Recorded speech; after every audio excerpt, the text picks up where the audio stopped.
Healing through humor. Fabulous joke from the happy hunters.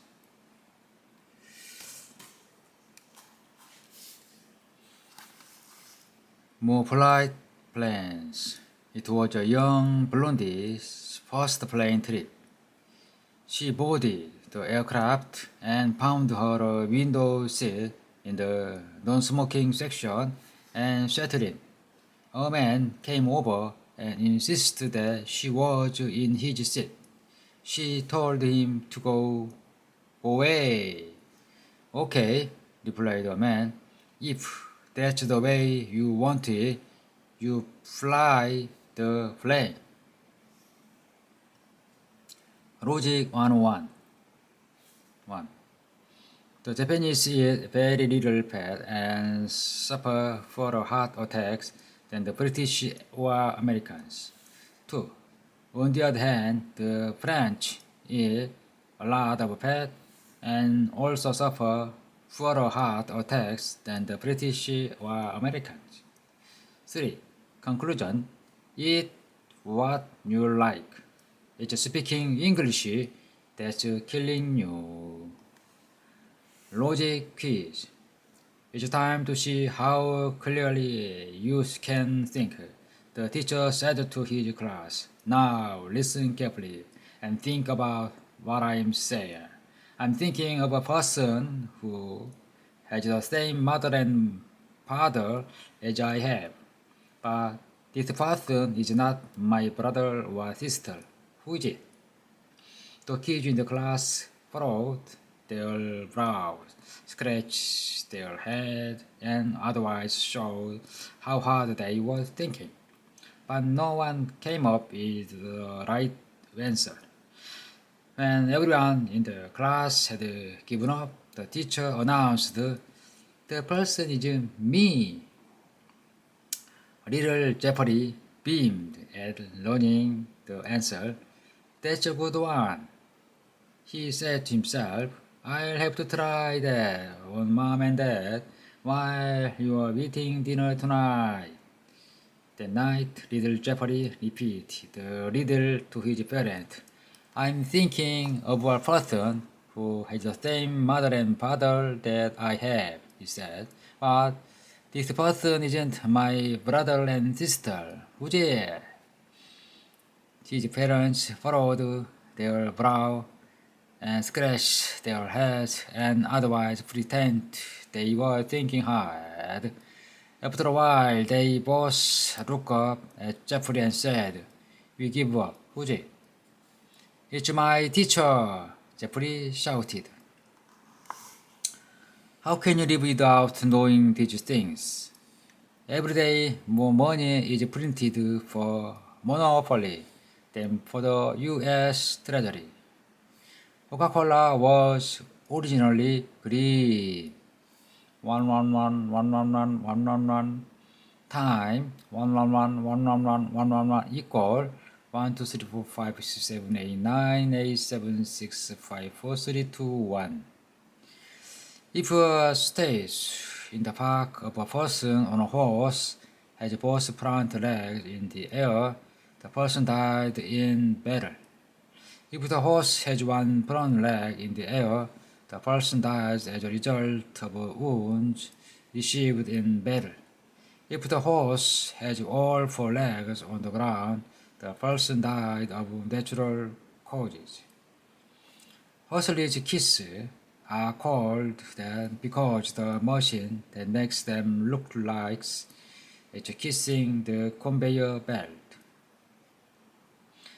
What do you bulletproof vest, fire escapes, windshield wipers, and laser printers all have in common? Answer. They were all invented by women. Common sense. A monastery in Europe is perched high on a cliff several hundred feet in the air. The only way to reach the monastery is to be suspended in a basket, which is pulled to the top by several monks who pull and tug with all their strength. Obviously, one ride up the steep cliff is terrifying. One tourist got exceedingly nervous about halfway up as he noticed that the rope by which he was suspended was old and frayed. With a trembling voice, he asked the monk who was riding with him in the basket how often they changed the rope. The monk responded brusquely, "Whenever it breaks."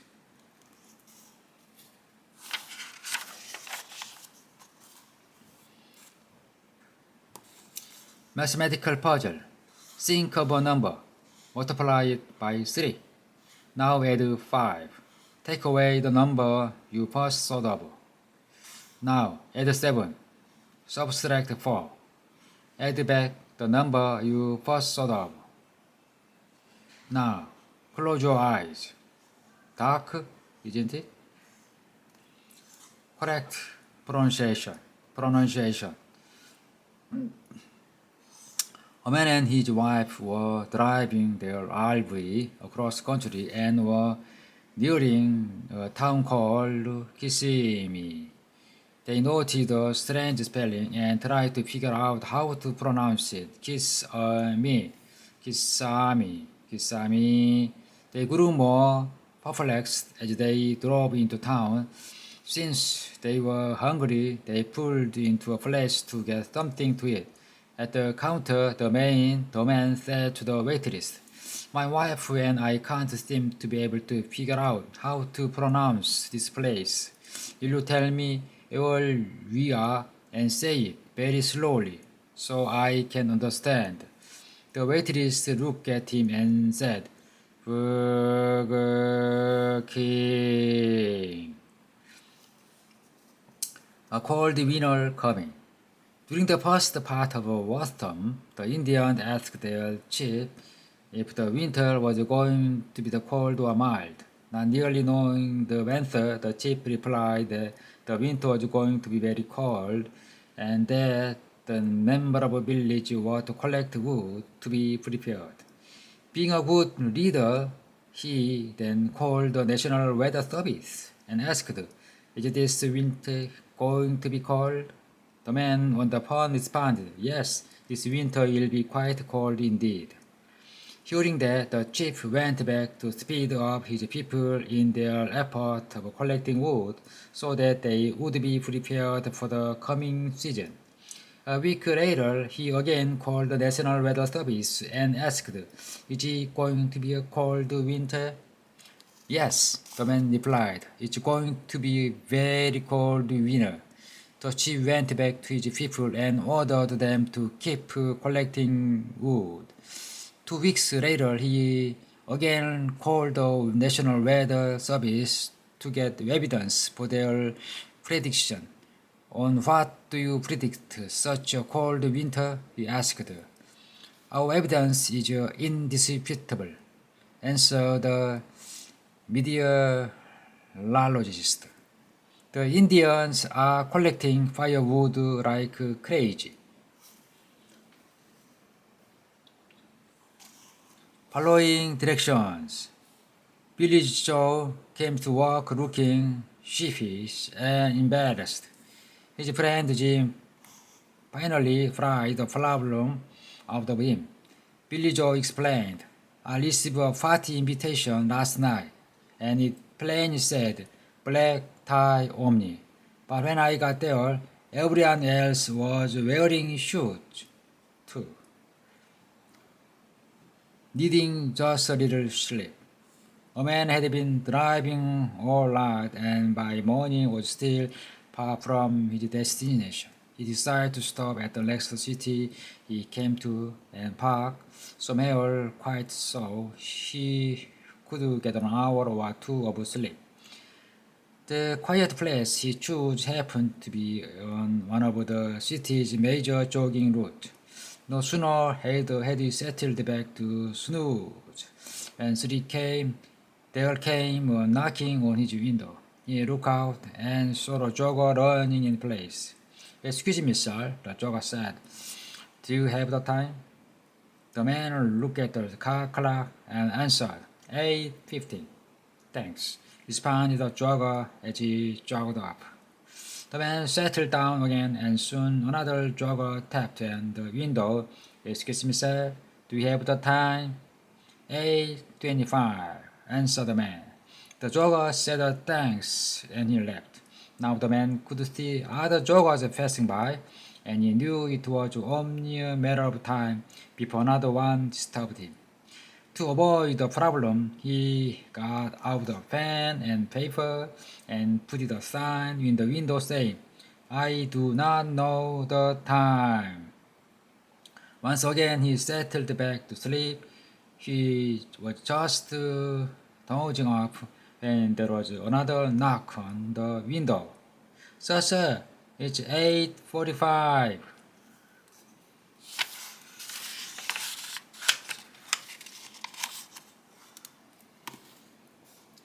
A student was asked if he knew what Lowell versus Wade was about. He answered that he saw it was the decision George Washington had to make when he decided to cross the Delaware. Groner, a musician who joined the orchestra on a circus set, was having a terrible time keeping time with the rest of the band. Finally, the band leader said, Look, either you learn to keep the time or I'll throw you overboard. It's up to you. Think or swim. The secret of life. Mike and Anne were constant companions. Mike was a calm, laid-back individual who never complained. Anne was very nervous and a constant complainer. One day Anne said to Mike, how do you manage to get along with everyone? Oh, I just never disagreed with anybody. Mike, you are a liar, exclaimed Anne. I know it. Get your mama. A family from the field was visiting the city and was in a mall for the first time in their lives. The father and son were strolling around while the wife stopped. They were amazed by almost everything they saw, but especially by two shiny silver walls that could move apart and then slide back together again. Pa, asked the boy, what's that? The father, never having seen an elevator, responded, Son, I don't know. I ain't never seen anything like that in my entire life. I ain't got no idea. While the boy and his father were watching in amazement, an old lady walked up to the moving wall and pressed a button. The wall opened, and the lady walked between them into a small room. The wall closed, and the boy and his father watched the small circular numbers above the wall lighten up sequentially. They continued to watch until it reached the last number, and then the numbers began to write in the reverse order. And the world opened up again, and a gorgeous, voluptuous woman who looked to be in her 20s stepped out. The father, not taking his eyes off the young woman, said quietly to his son, Boy, go get your mama. A man mentioned to his landlord about the tenant and the apartment over his apartment. Many a night they stamped on the floor and shouted until midnight. And the landlord asked if it bothered him. He replied, Not nearly. I usually stay up and practice my trumpet until about that time, most every night anyway. Just checking. The ship-wrecked mariner had spent several years on a deserted island. Then one morning he was thrilled to see a ship officer and a small vessel pulling out toward him. When the boat grounded on the beach, the officer in charge handed the marooned sailor a bundle of newspaper and told him, "With the captain's compliance, he said to read through these and let us know if you still want to be rescued." Yapit jokes. Why did Yapit stare at the can of frozen orange juice? Because it said, "Concentrate." Why do Yapits always smile during lightning storm? They think their picture is being taken. The Yapiti and the truck driver. Yapiti had just gotten a new sports car and was out for a drive when she accidentally cut up a truck driver who had been driving for hours. He motioned her to pull over, and she did. He got out of the truck and pulled a piece of chalk from his pocket. He drew a circle on the side of the road and commanded the Yapit, "Stand in that circle and don't move." He opened her car doors and cut up her leather seat. When she turned around, she had a little grin on his face. Infuriated, he said, "You think that's funny? Watch this." He got a baseball bat out of his truck and broke every window in her car. When he turned and looked at her, she began to giggle. He was really mad now and proceeded to slash all her tires. Now she began laughing out loud.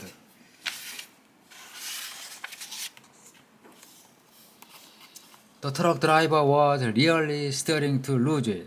He went to his truck and got a can of gas, poured in on her car, and set it on fire.